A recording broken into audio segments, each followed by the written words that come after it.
З 2013 года ў Беларусі распрацавана стратэгія прафілактыкі дзіцячага траўматызму. Сумеснымі намаганнямі медыкаў, педагогаў, міліцыянераў, выратавальнікаў і іншых служб колькасць дзіцячых траўм паступова зніжаецца. У Брэсцкай вобласці ў параўнанні з мінулым годам на 2%. Але разам з тым спецыялісты б'юць трывогу. За год рэзка ўзрасла дзіцячая смяротнасць ад знешніх прычын амаль на 60%. З пачатку года загінулі 27 дзяцей.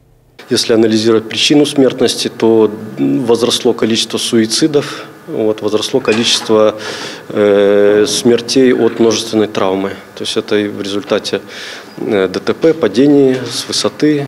У гэтым годзе ёсць 2 выпадкі гібелі дзяцей на пажарах, тады як у минулым годзе іх не было зусім.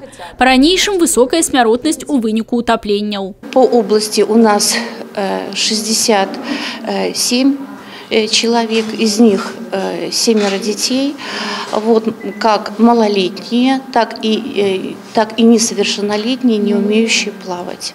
Часцей за ўсё малолетнія тонуць з-за бестурботнасці дарослых. Так у жніўні на вяслярным канале Брэста патануў 5гадовы хлопчык, якога бацькі пакінулі без нагляду.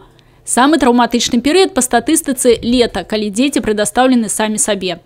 Зімовыя канікулы небяспечныя удвая, дзеці выходзяць на нетрывалы лёд. Безопасно выходить на лед, когда он имеет толщину более 7 сантиметров. Катание на коньках, это лед должен быть уже более 12 сантиметров. Если групповое массовое катание, это более 25 сантиметров.